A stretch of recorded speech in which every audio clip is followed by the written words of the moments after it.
Bom, pessoal, continuando aqui com os nossos modelos, vamos trabalhar hoje um pouquinho com a parte de relacionamento entre uma tabela e outra tabela, tá? Então aqui eu criei um modelo bem simplesinho, tabela alunos, tabela cursos, para relacionar, por exemplo, vou cadastrar aqui na tabela alunos uma série de alunos e aqui na tabela cursos uma série de cursos. Eu criei aqui no Excel só para fazer uma amarração aí, tá? Para vocês entenderem bem qual que é a diferença da parte que a gente está trabalhando com a modelagem, qual que é a diferença da parte que a gente está trabalhando com dados. Então, ó, a modelagem é isso daqui, tá? É o que está apontando aqui, é o que o Workbench faz. E aí, depois que essa modelagem é criada, a gente gera a partir disso um banco de dados que vai ficar com uma cara parecida com o Excel, tá? Lembrando sempre, o Excel não tem nada de banco de dados, é só o formato, a forma, a organização dos dados aqui, ó, visualmente falando, que vai aparecer. Então, olha aqui, ó, nome, olha onde que aparece o nome, sobrenome, aqui, curso, aqui, prontuário, tá aqui. Então, no caso aqui, isso aqui, ó, é parte do modelo. A partir desse modelo foi gerado essa estrutura para você inserir dados. E aí os dados estão aqui inseridos. Aqui já são os dados, tá certo? Então sempre diferencie bem modelo de dado. Mesma história para a tabela cursos, ó. Então aqui embaixo ó, temos então a tabela cursos, ó, formato do modelo e mais os dados aqui inseridos, tá? Então vamos fazer uma experiência aqui, ó. Vamos trabalhar só com os dados agora por alguns minutos. Você tem aqui os dados, o nome, sobrenome, o curso que ele faz, técnico informático, o outro aqui, o Carlos Silva, engenharia da computação, e aí vai. E aí, aqui também temos o nome do curso e os detalhes do curso. Então, ó, reparem, aqui aparece o nome do curso, ó. Mesma coisa, vocês estão vendo? Só que detalhes do curso vão ficar dentro da tabela cursos. Esse campo aqui, ó, é só para amarrar um aluno a um determinado curso, tá certo? Senão ele não precisaria nem existir aqui dentro da tabela alunos, beleza? E outra aqui, você não vai colocar, ó, pensa bem, imagina que você fala, para que criar a tabela cursos? Se o nome já está aqui, eu venho aqui, ó, e coloco aqui mais esses dois campos. E aí você imagina que o outro aluno aqui, o José Souza, faça engenharia da computação. O prontuário dele vai ser alguma coisa diferente. A sigla da engenharia da computação, TI. A carga horária, 1.500. Aí um outro aluno vai lá e também faz engenharia da computação. Essas informações vão começar a ficar repetidas aqui, ó. Olha aqui o tanto que repetiu, ó, tudo igual, ó. Aí vem o MEC, né, que é o Ministério da Educação, fala, ó, gente, vocês erraram no nome, é engenharia da computação ou de computação. Então vamos colocar aqui, ó, engenharia o MEC vem e fala, ó, vocês escreveram computação, mas não é mais, acabou. A língua portuguesa mudou e não existe mais cedilha e não existe mais tio, tá? Então de agora em diante a gente vai escrever assim. Mudei aqui, o que que eu vou ter que fazer? Ficar mudando em todos, tá certo? Ah, a carga horária mudou, eu vou ter que mudar em todos, tá? Essas cargas horárias estão bem nada a ver, tá? Só coloquei aqui de exemplos, inclusive eu peguei a errada aqui, né? A carga horária mudou, teria que ser aqui. E aqui a sigla também, né? Errei tudo praticamente. Mas enfim, o que que acontece? O importante aqui da aula é que isso daqui acaba se repetindo. E aí você tem que atualizar todas as linhas e isso daí não é que é ruim, é horroroso, é muito ruim, tá certo? Então vou eliminar isso daqui. Então isso num sistema não se faz. Agora se mudar aqui, ó, nessa situação que está aqui, você vai precisar mudar apenas aqui, tá certo? Então isso é um ponto para deixar bem claro mais uma vez que cada tabela tem que contemplar informações somente relacionadas ao que ela representa. Então, se ela representa curso, você vai ter informações de curso. Se ela representa aluno, você vai ter informações do aluno, com exceção dos campos que vão ser usados para relacionar uma tabela com a outra. Tá certo? Então, isso é relacionamento. Agora, eu vou mostrar para vocês um problema que acontece. A gente aprendeu, teoricamente, a fazer um relacionamento aqui. Mesmo que aqui no modelo não tenha nada falando que relacione, a não ser o campo curso, o nome do campo, que você acaba amarrando automaticamente, né, com isso, não tem nada que relacione. Agora, o computador não é inteligente o suficiente para falar, ah, tá, aqui apareceu um curso, então é certeza que está relacionando com isso. Você tem que falar para o computador que existe uma relação aqui, ó. Para isso existem essas ligações aqui, ó. Uma nova relationship, ó. Eu normalmente uso essa daqui, tá certo? Mas ainda eu vou mostrar um outro problema antes de relacionar esse campo de texto, ó, repara que é um varchar, com esse campo de texto aqui, ó. Concorda que aqui no curso vai vir o nome e eu vou amarrar ele com esse nome? Eu vou fazer a relação aqui só para vocês entenderem a ideia da coisa. Ó, cliquei aqui, ele já aparece essa mensagenzinha. Eu já vou explicar o que é esse foreign key aqui, tá? Que isso daqui seria chave estrangeira, mas eu vou explicar ainda nessa aula. Então, ó, cliquei aqui, ó como ele amarrou já. Tá certo? Então ele fez a amarração bonitinha, ó, tá relacionando o nome com o curso. E aí eu vou mostrar o problema que isso pode acontecer na hora de inserir dados. Fiz isso, ó, bonitinho. Vamos colocar aqui mais uns dois engenharia de computação. Mais uns dois nomes aqui, ó, Paulo Coelho, André Silva. Então, pronto. 3 engenharia da computação. Aí vem aqui, o Mac chegou. O Mac chegou e falou, ó, engenharia de computação.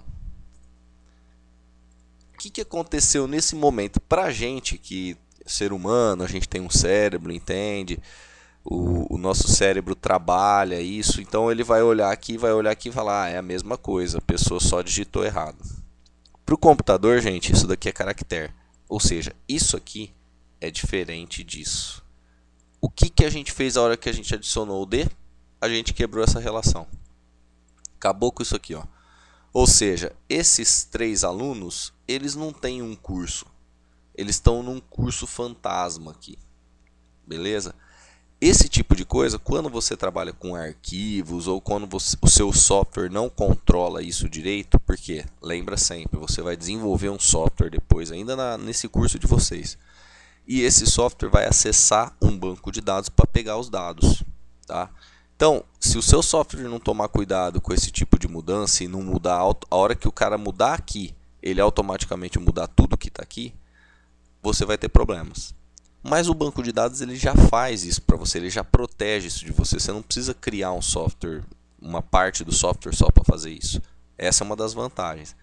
Então, gente, esse tipo de relacionamento com texto, ainda mais textos que podem ser modificados eventualmente, é um grande problema. Tá certo? Você não deve ter, a não ser em casos específicos, alguma situação muito específica da sua base de dados, do seu sistema, você não deve fazer relacionamento com texto, entre 2 textos. Aí você fala, mas como que eu vou então relacionar? Gente, imagina o CPF. Existe algum CPF no mundo que repete? Não vai existir. Então, o CPF é como se fosse uma chave nossa, é um identificador único.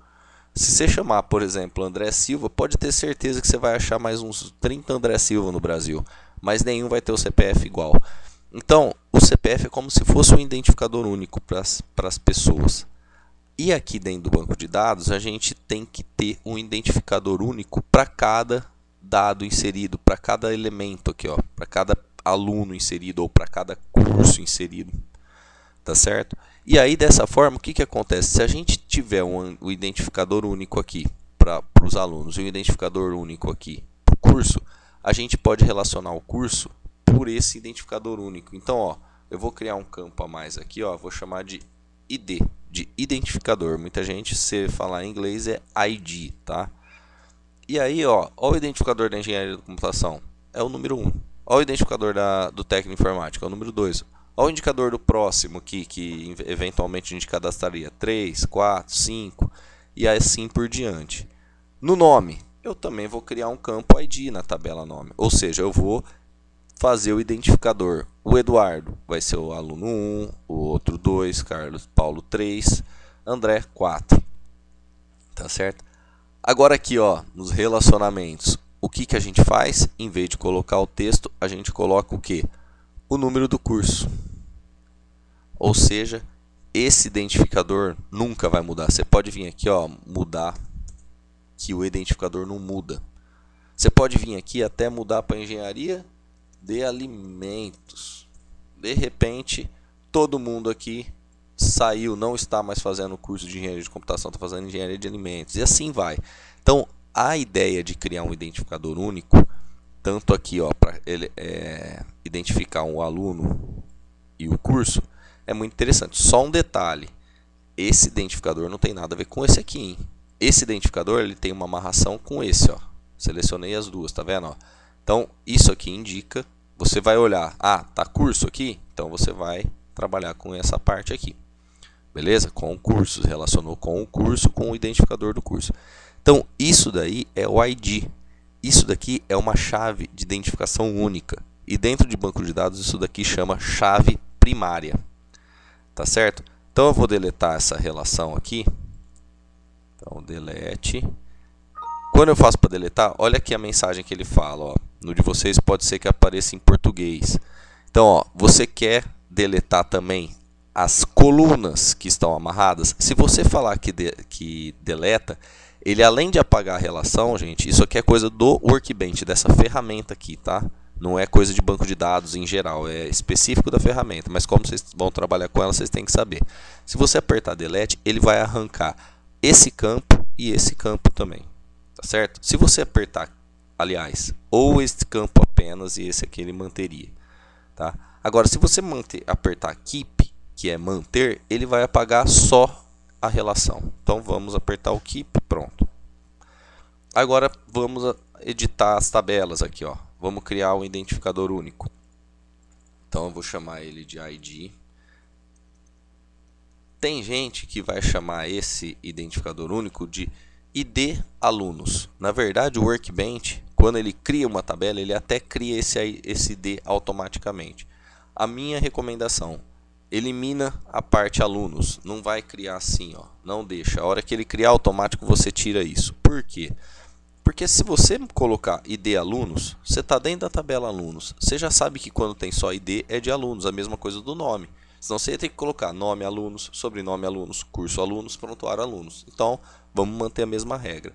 E o ID, ele vai ser sempre um int, tá? Isso daí você pode levar para si mesmo. Deixa eu apagar aquele, quando dá enter, ele cria uma coluna a mais, né? Então, vamos deletar essa coluna aqui. Então, ó, esse cara aqui, ele vai ser a chave primária. Só que a gente está vindo de um conceito que a gente ainda via essa chavezinha aqui, tá vendo a chave primária aqui? E desconsiderava, né? E ignorava isso dentro da tabela. Agora a gente vai definir qual que é a chave primária. Então, ó, tá vendo? PK, isso aqui se chama, olha lá, ó, primary key, que é chave primária. Então eu não quero que nome seja a chave primária, tá? Depois eu vou explicar o que é cada um desses, uma outra aula. Eu quero que o ID, que o ID seja uma chave primária. Tá certo? Vou empurrar. Deixa eu ver se dá para fazer isso, né? Dá. Vou empurrar aqui para cima para ficar em ordem bonitinho, que normalmente o ID aparece lá em cima. Agora sim, ó. Porque a chave primária não vai se repetir nunca. Tá certo? E ela nunca, o NN aqui, ó, not null. O que é null? É nulo. Então não nulo. Então, quando você tica esse item aqui, ó, você quer dizer assim que na hora de preencher os dados nesse momento aqui, ó, você não pode deixar igual aqui, ó, não deixei em branco. Se eu viesse aqui e ticasse aqui o prontuário para not, desculpa, só apertar aqui, ó, para not null, o que iria acontecer? Esse prontuário aqui iria ficar não, o banco de dados não iria permitir esse tipo de coisa. Você obrigatoriamente teria que preencher, tá? É como se fosse obrigar a preencher os dados. Então, agora a gente já acertou aqui a tabela alunos. Agora vamos para a tabela cursos, tá? Na tabela cursos, a mesma ideia. Então, eu vou criar aqui o ID. O tipo vai ser int. Aqui eu não quero mais que ele seja primary key. E eu quero que o ID seja primary key. E aí eu vou jogar o ID aqui em cima para ficar em ordem bonitinho, aparecendo lá em cima. Beleza. agora a gente já arrumou o banco de dados para ele ficar com essa cara aqui, com os seus IDs e etc, tá? A gente pode até incorporar isso aqui então na tabela. Vamos colocar a margem aqui para ficar igualzinho, bonitinho. E aqui vamos mesclar também junto aqui. Opa. Aí. Vamos mesclar também. Pá, pá. Pronto. Agora a gente tem tudo certinho aqui, os identificadores. Esses daqui estão a mais. E está tudo certo no banco de dados. Vou só colocar um número aqui e um número aqui. Então os dados estão preenchidos, cada um tem o seu identificador. Falta o que aqui? Arrumar essa parte aqui do banco de dados. Por quê? Olha aqui como que está aqui no modelo. O modelo está com curso varchar, que é um texto. Aqui está já número, a gente já acertou para número para o identificador que nunca muda ficar relacionado para sempre. Tá certo? Então eu vou até pintar aqui para vocês verem a relação. Vou pintar de cinza, está amarrado com esse cinza. E esse aqui eu vou pintar de laranja, que está amarrado com esse aqui que é laranja. Tá vendo? Ó, amarrei. Isso não muda, gente. Sempre lembrem disso. Tá certo? Então, agora temos já que só acertar alunos aqui e chamar, pegar esse curso, transformar ele em int. Com um detalhe, gente. Curso, apenas curso, o pessoal costuma também colocar, isso já é não é uma obrigatoriedade, mas a maioria dos bancos de dados, na prática que eu vi, o pessoal acaba chamando de ID também, para mostrar que é o identificador único do curso aqui nessa tabela. Então, ó, tem alunos, esse identificador vai se amarrar com esse identificador. Cuidado, gente, não é para amarrar ID de aluno com ID de curso. Se você fizer essa amarração aqui, ó, entre esses dois, é erro. Nunca vai se repetir, não tem nada a ver uma coisa com a outra. Esse ID aqui identifica o curso, esse ID identifica o aluno. Tá? Então, esse ID que identifica o curso, ele tem que ser amarrado com o campo da tabela alunos que representa qual curso que o aluno está. Por isso que é o ID curso. Ó, a amarração que vai ficar, que é o que está acontecendo aqui. Ó. Vou mudar o nome aqui para ID curso. Então, esse campo que é o ID curso está se amarrando com esse campo que é o ID do curso, só que lá na tabela cursos. Ó, é só o relacionamento. Beleza? Então, agora a gente tem já a relação praticamente pronta. O que falta? Dá uma olhada aqui. Ó. O que vocês acham que acontece se eu vier aqui agora, ó, e apagar esse campo? Apaguei. Deu algum problema no banco de dados? Eu recebi, o Excel me avisou alguma coisa. Olha, esse curso está aqui, ó. Tá vendo que esse curso está sendo usado? Ele está sendo amarrado. Você não pode apagar, porque senão aqui na tabela alunos, o Eduardo Musim vai ficar sem curso, vai ficar fazendo um curso fantasma que não existe na base de dados. E aí é um outro problema, porque isso aqui gera inconsistência. Isso daqui você praticamente corrompeu sua base de dados. Vai ter dados lá que não existe mais. Então, para evitar esse tipo de coisa, o banco de dados ele tem uma proteção, que ele ou não vai deixar você apagar, ou se você quiser também, você pode programar o banco para na hora que você deletar aqui, automaticamente ele deletar aqui. Ele fazer isso aqui.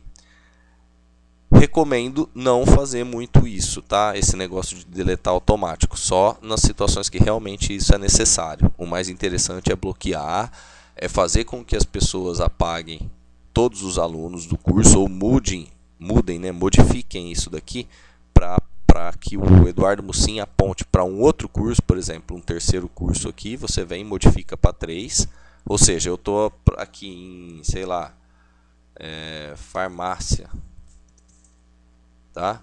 Então agora o Eduardo Musim está fazendo farmácia. Tem alguém aqui, ó, nessa tabela fazendo técnica informática? Não. Então você pode vir aqui e apagar. Agora sim, não daria problema. Só que do jeito que está o modelo aqui, mesmo usando o banco de dados, você teria a mesma falta de proteção aqui que você tem no Excel. Então como a gente vai fazer para não permitir isso, para a gente se proteger disso? Aí entra os relacionamentos. Então, ó, eu vou vir aqui nesse relacionamento aqui.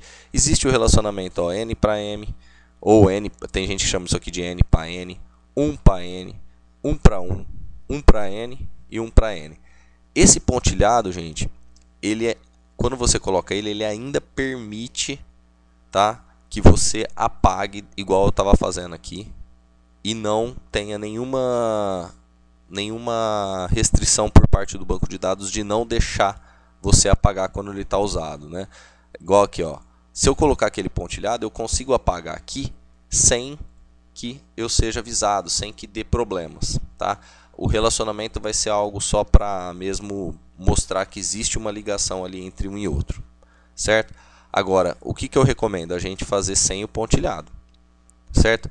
Esse aqui, ó, 1 para n, também é para usar uma relação que já existe e tal. Então, aqui, ó, se a gente pensar bem, eu costumo fazer o seguinte, eu costumo usar esse daqui. E ó, olha aqui, ó, primeira coisa que ele fala, foreign key. Então vamos entender um pouquinho, antes de ligar, vamos entender a ideia do foreign key e da primary key um pouco melhor, a relação. Esse daqui, ó, não tá aí, deixou. Esse daqui é a chave que identifica o aluno, tá vendo, ó? Ou seja, é a chave primária do aluno, é a primeira chave que ele tem, é a chave dele mesmo. Então, o pessoal chama de primary key, PK.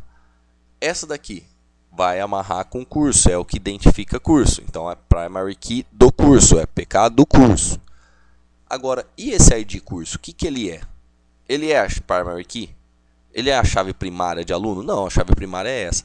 Só que esse cara está amarrado com a chave primária de curso, só que ele está na tabela aluno. Então, é um representante do curso lá na tabela aluno.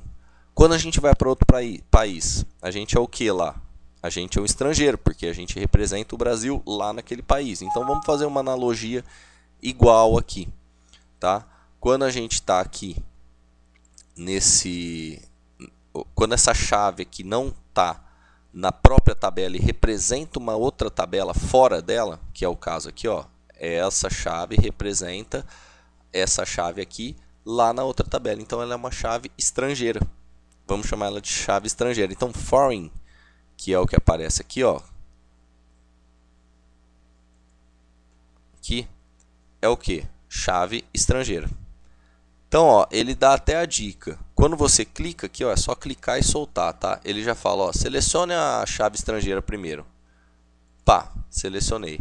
Agora ele quer saber qual que é a chave primária que vai amarrar com ele. Pá, relacionei. Tá vendo que está pontilhado? Clica 2 vezes na relação.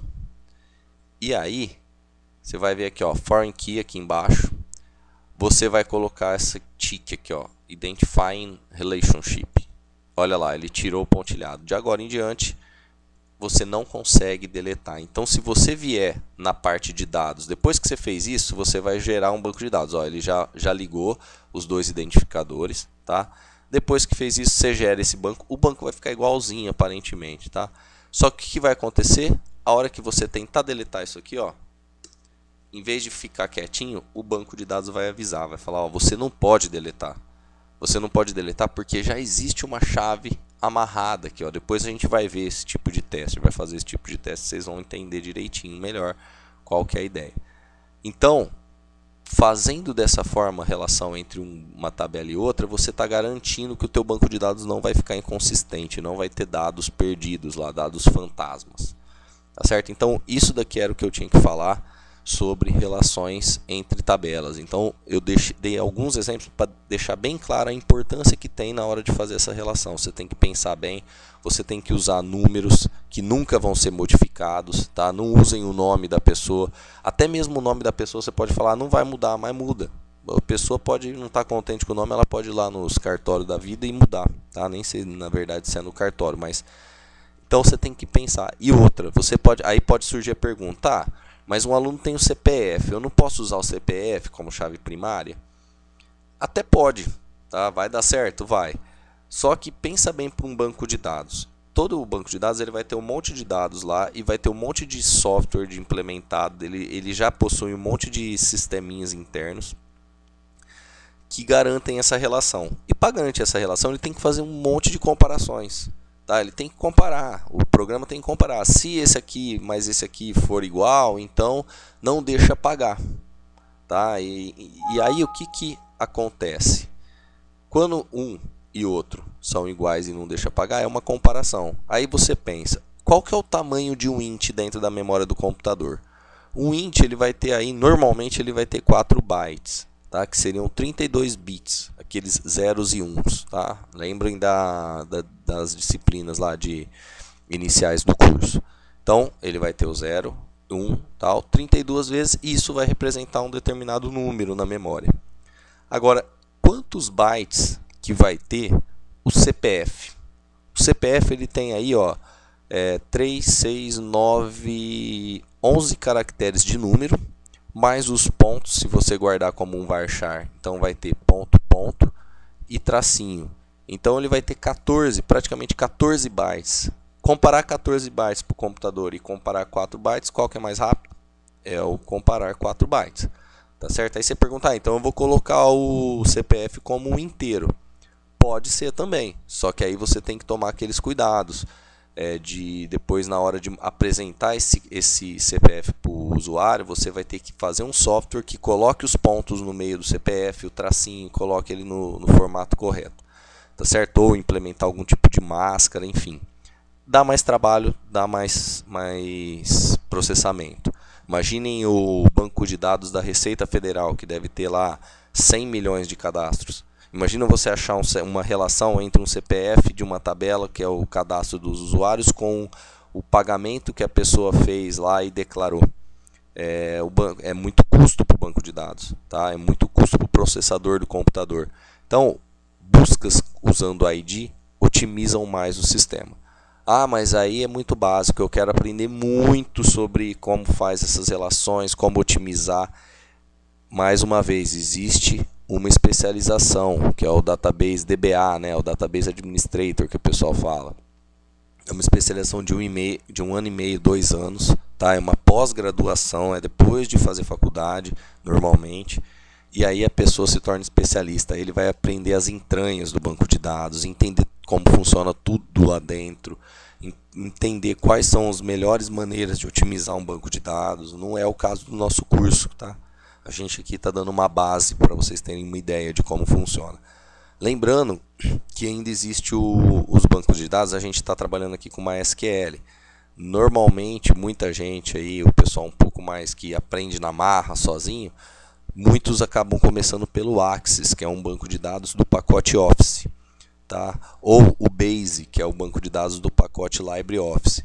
Esses bancos de dados, gente, ele tem toda essa estrutura de tabelas, ele gera um monte de coisa automática, só que ele é um pouco mais limitado em relação à segurança, em relação a muito grande número de acesso, tá, paralelo, etc. Então, esse tipo de banco de dados é útil para coisas mais simples, para coisas mais localizadas. Só que a minha recomendação, sempre um software começa como sendo alguma coisa mais simples, tá? É um dos cuidados que vocês têm que tomar. Normalmente o usuário ele chega, mas não dá para pôr só mais uma janelinha aqui. Ele enxerga só a janelinha, mas ele não tem noção o que essa janelinha vai causar por trás disso. Essa janelinha vai ser uma informação a mais. Essa informação a mais vai ter que ser trabalhada, vai ter que ser recriado o banco de dados com a nova tabela, tá certo? Para essa nova informação.